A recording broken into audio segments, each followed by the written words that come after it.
Mondays through Fridays, 3:30 to 4:30 p.m.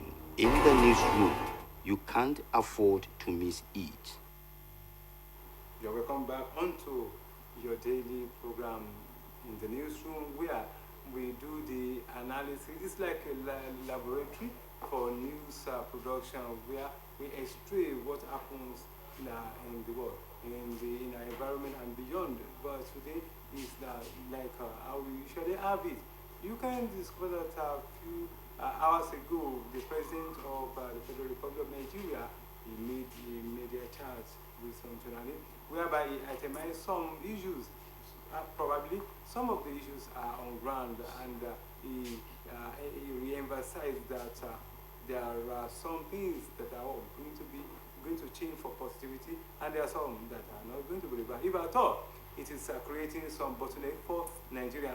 For example, the removal of oil subsidy. Okay, you always show Nigeria that we should keep calm, that things are going to be alright. If at all, we have been witnessing a reduction, at least with some amount of money reduction in the pump price of fuel in the country, but yet it is yet to be as people expected. But you keep on telling us that subsidy removal has gone, and there will be no. But people believe that there are some permutation that is still leading to the bottleneck of the economy of the people, to the extent that people are still crying. But he always tells us, as the president of the country, that he knows where the shoes pinches Nigeria, and he knows how to quench it. Even he told us in the chat recently that he was going to ensure that the rate of inflation, particularly food, is reduced. Okay, he said that he knows, he's on top of the situation, and this studio where we are going to do the analysis. I have somebody who can trace the history of Nigeria from the time of colonialism up till this time to war, to just put the past with the present, to tell us what is likely to come up. And last year, with respect to the major child, that is, he is going to do the analysis of some of the points, particularly the 5 points that are highlighted for review this evening. Is Bola Tutu. How are you, sir? Thank you very much. Thanks for having me on the program in the newsroom. Okay. Yes, the fallout of Tinubu's media charge is based on some point, but we want to itemize 5 points that he talked about. He said that he has not borrowed anything from NNPC, if at all. He has borrowed some money from some other sources, but saying that borrowing is not a crime. Also, he said that tax reform has come to, if at all they are still debating it, that it has come to stay, and he was not going to resign from executing it. Likewise, talking about the fuel subsidy that he removed some months ago, that it is still with us. Then we are going to look at the practicality. Then the bloated cabinets. People say that he has appointed more than what people think by the level of economy. But let us take it one by one. Let us talk about borrowing. He said he claimed that he has not borrowed anything from NNPC, but he has borrowed from some other sources, saying that borrowing is not a crime. It's not a crime to borrow anyway. I agree with him totally on that. But when borrowing becomes a way of life, it becomes a moral question.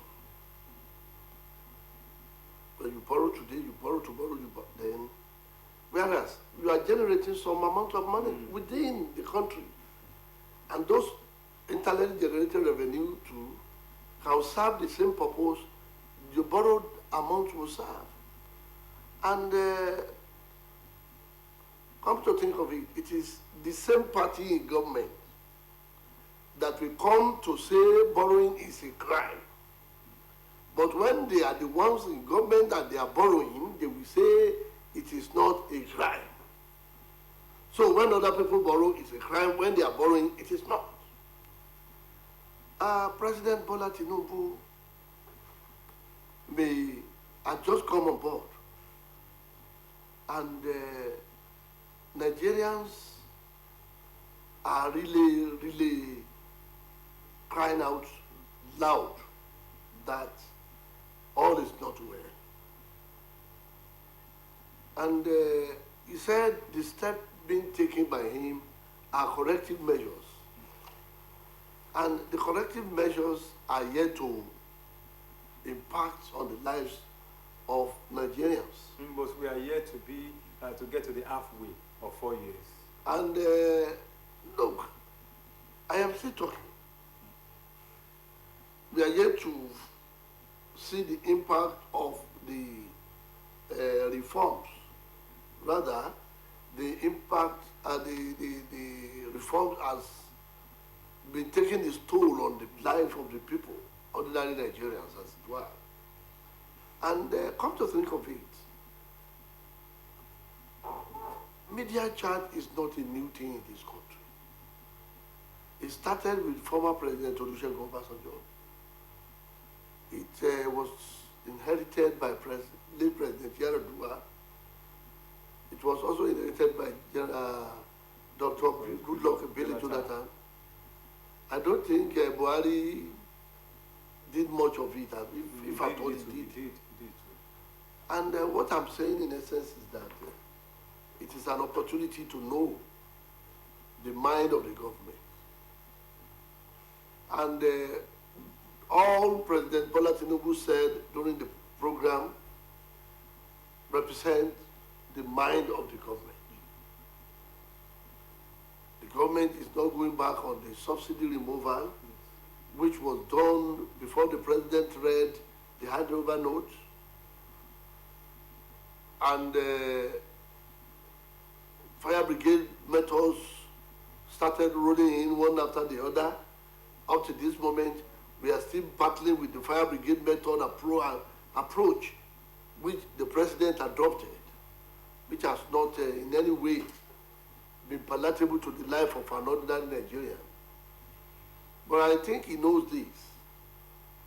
That's why we always say no for Kabale. And the kind of no for Kabale that the president is always saying, many people have died. And should we now fold our hand and Fokabale for death to come and consume everybody in the face of hunger, in the face of unemployment, in the face of insecurity and poverty? All this added together are not making Nigerians happy. And everything rolled into one, caused by removal of the subsidy. Though the insecurity has been there from the days of President Buhari, even from the days of President Goodluck Jonathan. And Buhari was only able to do a little. And it was despite his heaven and earth promises.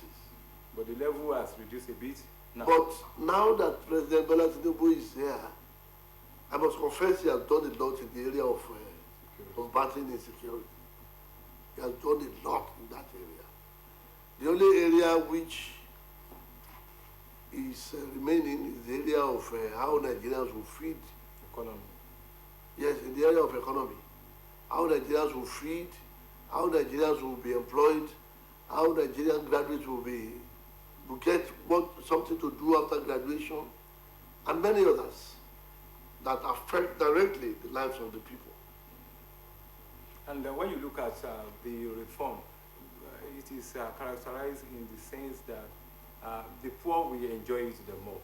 Because when you look at some of the people clamoring, there are people who are well-to-do but are not doing their duty in terms of tax. In the sense that is the appropriate tax to the yes, while the poor doesn't have much, not bother. But can we now say that this it is too late for us to see the revival of the economy, or we should keep calm a bit?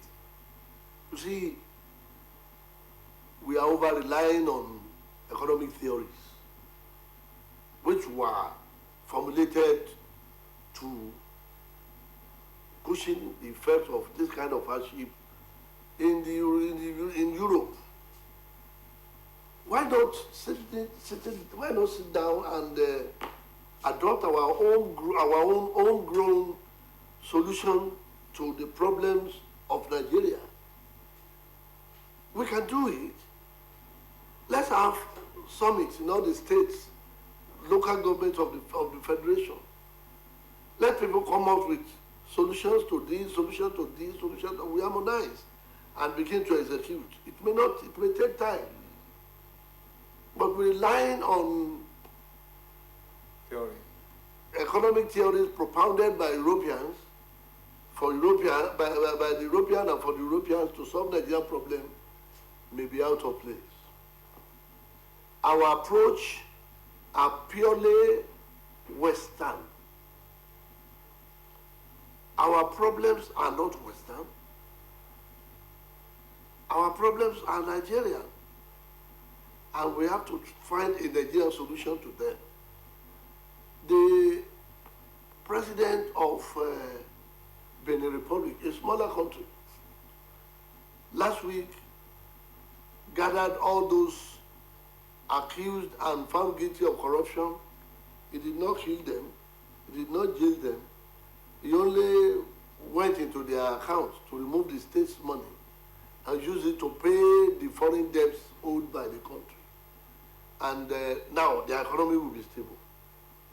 But who knows if the Yoruba adage will be relevant here in Nigeria that says, so if you say, who are those to solve Nigeria problem? Those people who cause the problems are the people who are the ends of affairs. Yoruba will say, oh,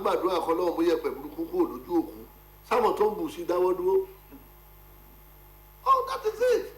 So, look, if Tinubu is trying now because he's the president, there are saboteurs following him. Why not identify the saboteurs and the method used in sabotaging the effort of those who mean well for this country? Sabotage has done a lot of evils to Nigeria. Saboteur, they not just not started, they have started from the... No, sabotage is as old as Nigeria. They are everywhere. And it's as old as Nigeria. During the former president, that is Buhari, his wife also convinced that majority of the cabinet are anti-government.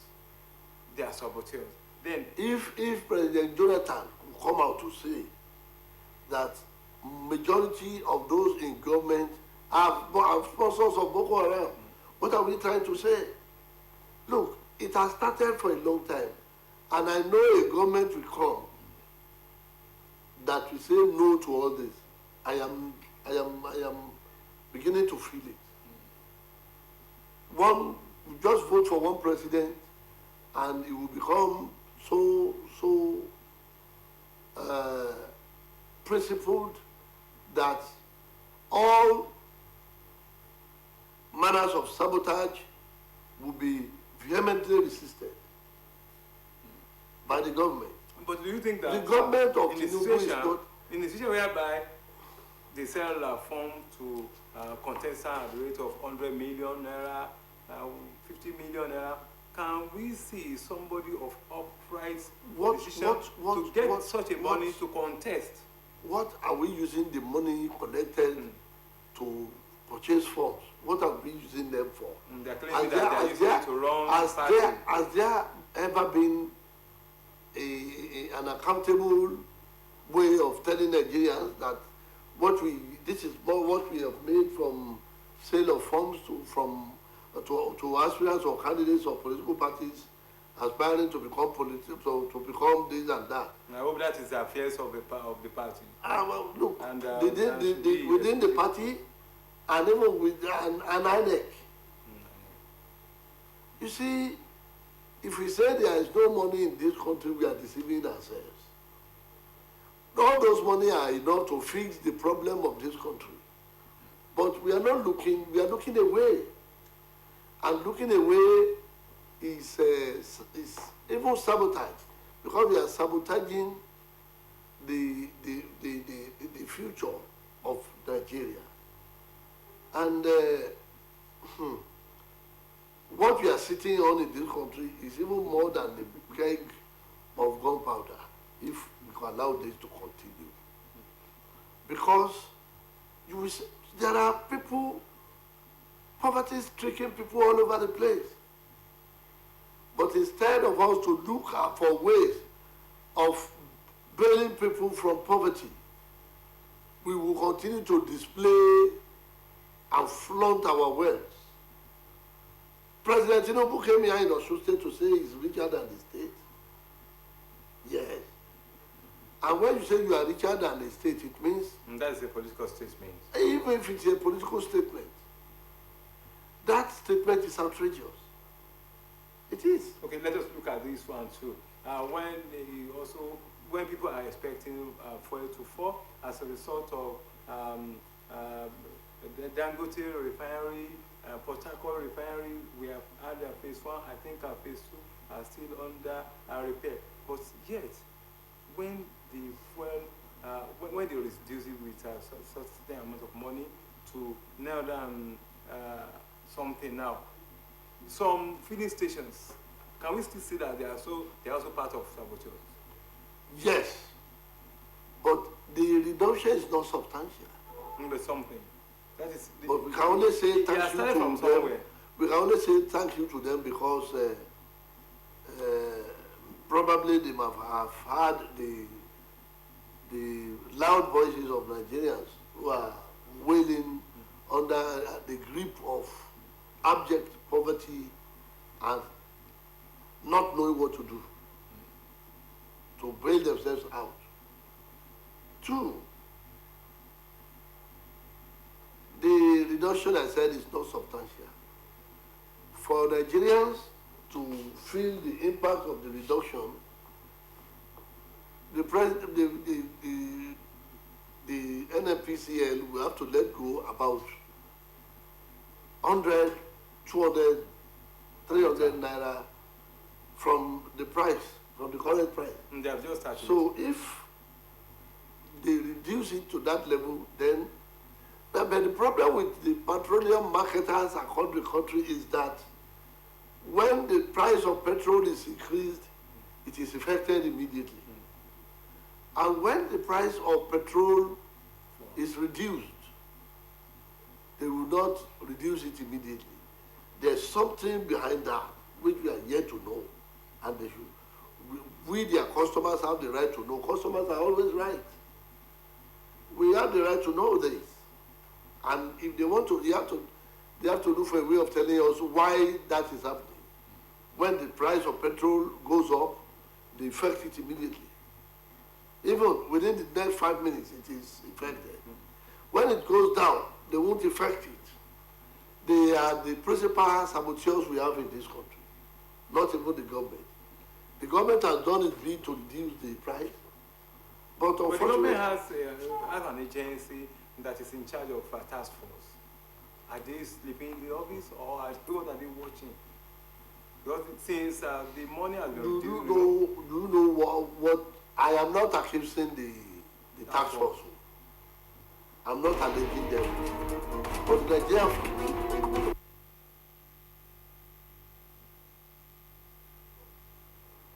and when Nigerian factor comes in, there's nothing anybody can do. A lot of things may have exchanged hands. And the so-called task force may have been retreated and restricted to their offices because of... that is corruption too. So, it's all over. It's all over. Okay, let us look at the bloated cabinet. Rolling out new appointments every day, even to the extent that people are not interested in knowing what it is. Is this not a way of siphoning public funds? Well, I wouldn't say so, but it is common to all the political leaders. At the federal level, it is there. At the state level, it is there. To settle their... And the reason is to get jobs for for their boys who actually worked for them during the election. Not to come and build a nation. Building the nation, what are we talking about? Building what nation? The politicians are not there to build nation. Not all of them are there to build the nation. Some of them are there to... In reality, do we need these itinerant of appointments, ministry? If Murtala Mohammed could rule this country with just about 20 or 29 federal commissioners there, he ruled for just 6 months. But when Nigeria was small then. And if Nigeria is still Nigeria, but small, too small. There are no new towns created anywhere. We had about 19 states there. If we had 19 states there, the 19 states were broken up to become, there are no new towns created, there are no new villages. All towns are expanded territory, expanded population, and well, if you say the population is higher, fine. But Nigeria is still Nigeria. So it is a way of watching political appetite of some people. Whetting the political appetite of some people who are who have done some jobs for the emergence of the political leaders. When I say it is common to all the states and even the federal level. Now we are only looking at the federal level. When the local government election begins, when after the local government elections in all the states, you will see appointments. Local. You see appointments to settle their special advisor for shoe wearing, special advisor for polo, special advisor for boating, and many you will see it. So it's look, the constitution of Nigeria is not specific on the number of ministers or appointees that should be part of government. The constitution is silent about it. The silence of the constitution is criminal. If I want to, we have to look at it. It must be specific. But because you have to give room to the president to make, and the president and the governors to reward those who work for them. That is probably why the appointments of, why the constitution is silent about the appointments. Okay, are you saying that the constitution should make a provision whereby we know the specific number of appointments to be made? I think yes, because I don't know if the constitution talks about the number of ministries.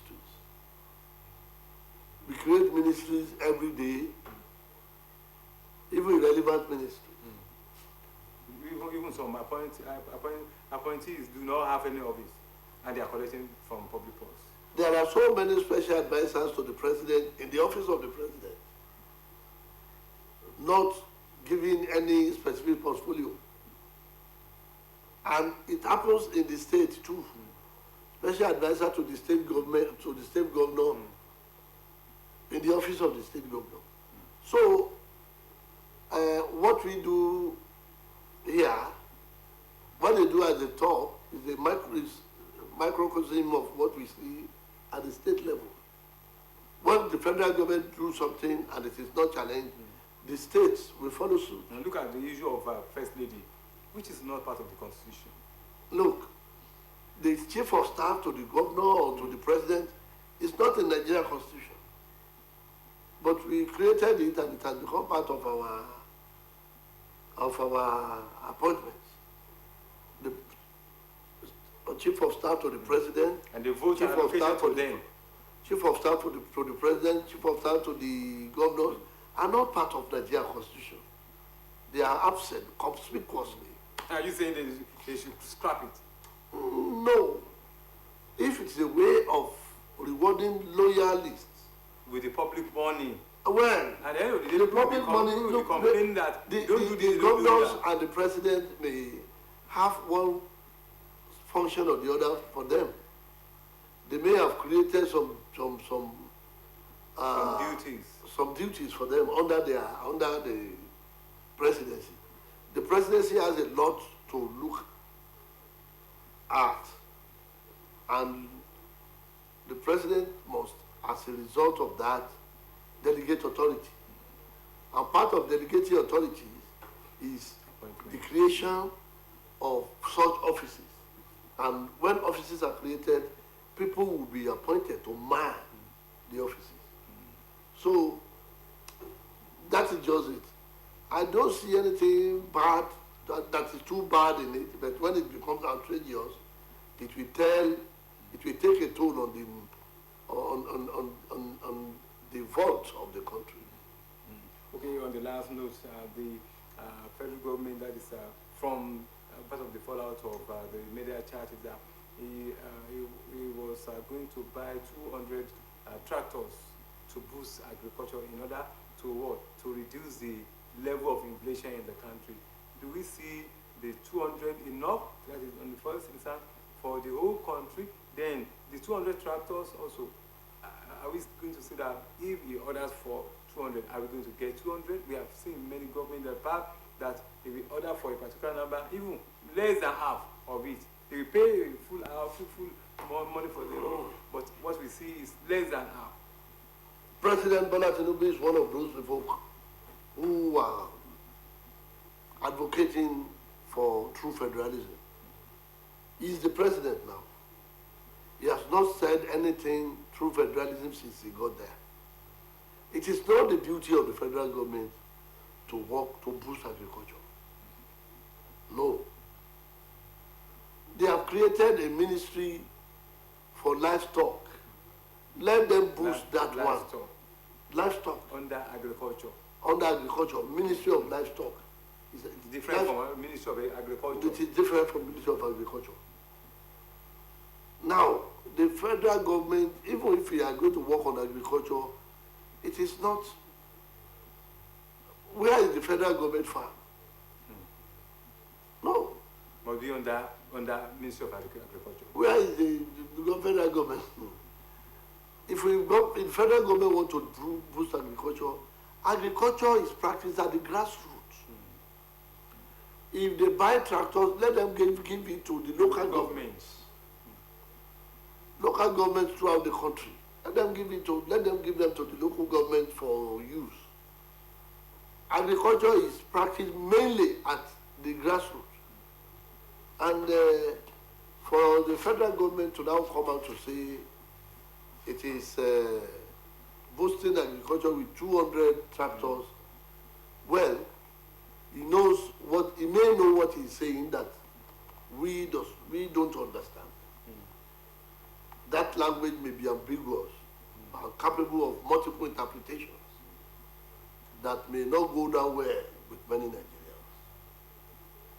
But those who, if he says he wants to boost agriculture, if the tractors are purchased and other agricultural inputs are made available to farmers at the grassroots, not biro farmers, not suit-wearing farmers, not civil servants, farmers without farms, farmers without farms, farmers without livestock farms.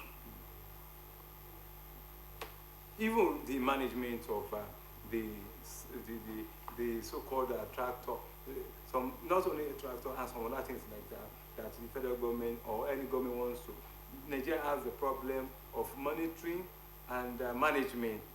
You see, if the federal government, I have said it that it should be purchased, if he purchases it, yes, let them be taken to the local government for use at the grassroots level. Some states have tractors too. The federal government tractors will complement theirs. Will complement the state government's own. And you see, what the federal government should be doing now is to encourage young school leavers to take to agriculture. Governor Adeleke made one statement one day, and it really moved me. He said it was, I think during the governorship debate, that said agriculture is no longer a vocation, it is now business. It's a great business. He said, so what we should be doing is to encourage young school leavers to go into business of agriculture. So if people see it as business, what is happening to cocoa farmers now? They are in money. There is a cocoa farmer who bought cars for his father, for the mother, for himself, and for the wife. All from cocoa plantation and harvest. Even the chairman, Amiru Aj of Osun State, he told us when he came here that majority of those who went with him last year were farmers. Not only cocoa, even food item farmers, majority of them. Then why can't we go into it? So, why can't government encourage? It behoves the government. It is their duty to encourage. Look, where are the jobs now? White collar jobs are no longer available. When people retire, they are not replaced. So somebody went into a farm and he cropped for only potato. At the end of the day, you realize within 4 months, you realize 7 million profit, 7 million profit. It is lucrative. But encouragement is the problem. People go into the farm at risk because some people go into the farm, then some people go to them and go and kill them. You see, that is why the Bible, the Christian Bible that I read says, "Seek ye first the kingdom of God, and all others shall be added to you." Let us attack first the evil of kidnapping. If we attack and succeed against kidnapping, farmer headers clash, among others, then to encourage people to go into agriculture as business will not be difficult. And you see, Nigeria had fought a civil war. The war against insurgency is another war. And it is not a conventional war. It is it's a tactical war that must be fought with cerebral versatility and military tactics and technology. And our government is doing its best. You cannot do more than your best.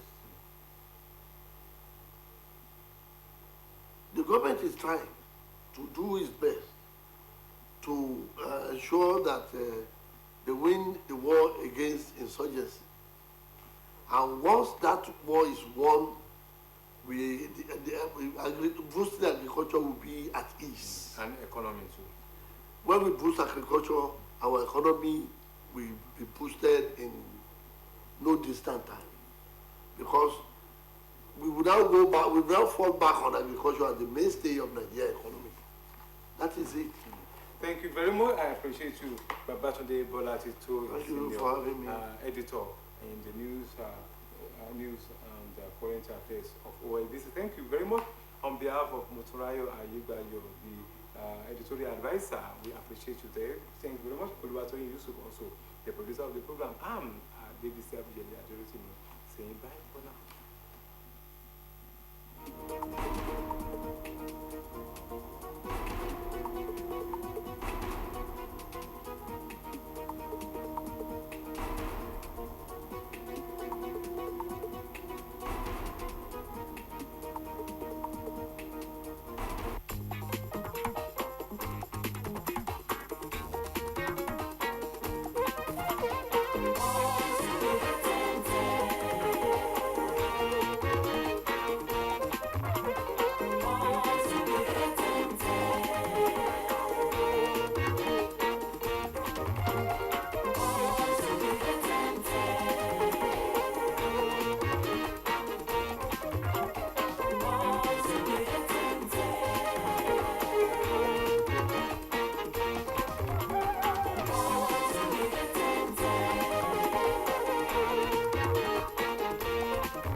gba Jésù gbọ́.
Orúkọ mi ni Right Honourable Adéwálé Olúmídé Ẹgbẹ́dùn, abẹnugan ilé ìgbìmọ̀ asòfin ti ẹlẹ́ẹ̀kẹjọ ní ìpínlẹ̀ Ọ̀ṣun.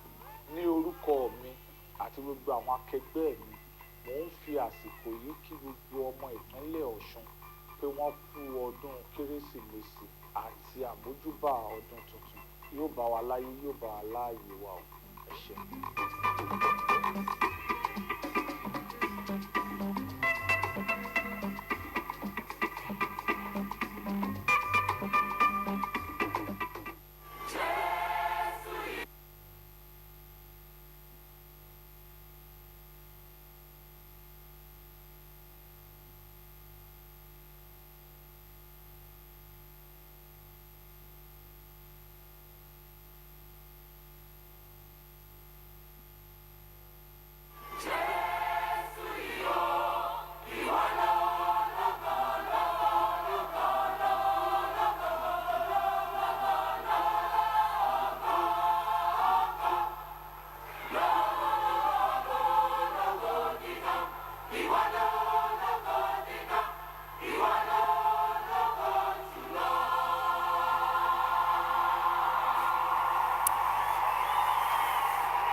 ìgbà kan rí ní Bethlehem bẹ́ẹ̀ ni ìwé mímọ́ wí.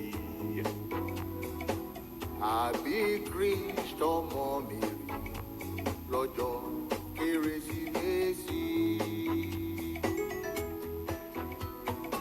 Àwọn áńgẹ́lì kọrin pé àbí ọba lónìí.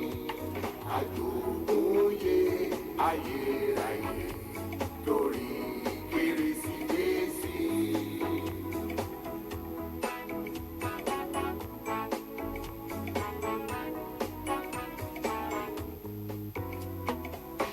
Àwọn olùṣọ́ àgùntàn wọ́n rí ìràwọ̀ náà. Látọ̀nà jíjìn rere wọ́n gbọ́ orin dídùn. Àwọn áńgẹ́lì kọrin pé àbí ọba lónìí. Àjogúnyé ayérayé torí Kérésìmesì.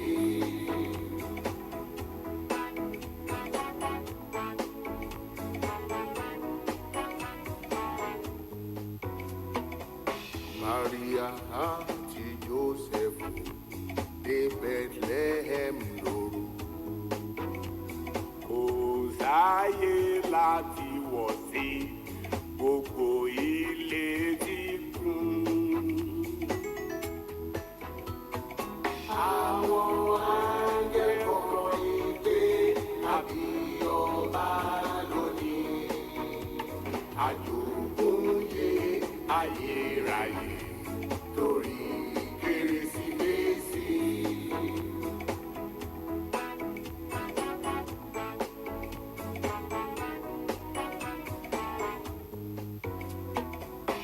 Wọ́n rí ibùgbé kékeré tí kò gbáyé púpọ̀. Nínú ibùjẹ ẹran àbí Jésù Kristi. Àwọn áńgẹ́lì kọrin pé àbí ọba lónìí. Àjogúnyé ayérayé torí Kérésìmesì. Àwọn áńgẹ́lì kọrin pé àbí ọba lónìí. Àjogúnyé ayérayé torí Kérésìmesì. Àwọn áńgẹ́lì kọrin pé àbí ọba lónìí. Àjogúnyé ayérayé Torí Kérésìmesì. Àwọn áńgẹ́lì kọrin pé àbí ọba lónìí. àjogúnyé ayérayé. Torí Kérésìmesì.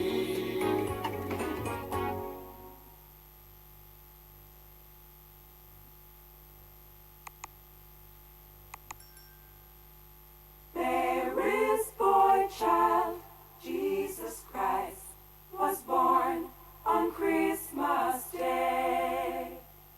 And man will live forevermore because of Christmas Day.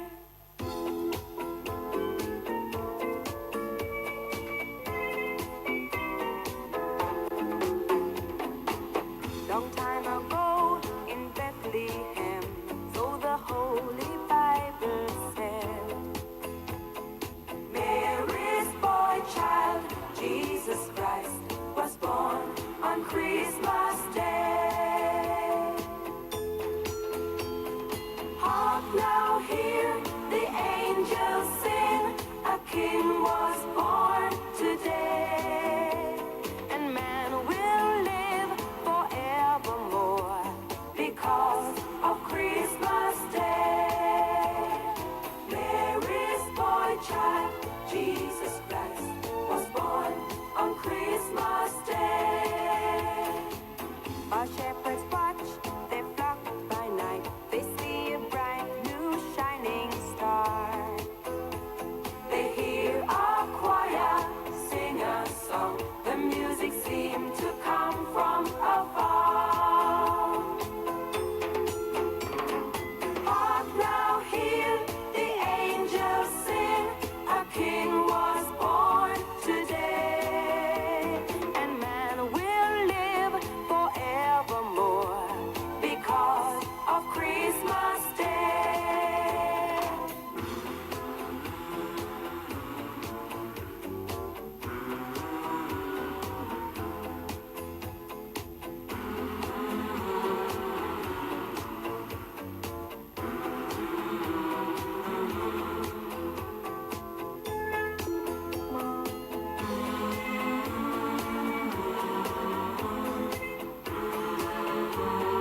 aglow, all the bells rang out. There were tears of joy and laughter. People shouted, let everyone know there is hope for all to find peace. Now Joseph and his wife Mary came to Bethlehem that night. They found no place to bear her child, not a single room was inside. And then they found a little nook in a stable all forlorn. And in a manger, cold and dark, Mary's little boy was born. Hark now, hear the angels sing, a king was born today. And man will live forevermore Because of Christmas Day, Mary's boy child, Jesus Christ, was born on Christmas Day. For a moment the world was aglow, all the bells rang out. There were tears of joy and laughter. People shouted, let everyone know there is hope for all to find peace.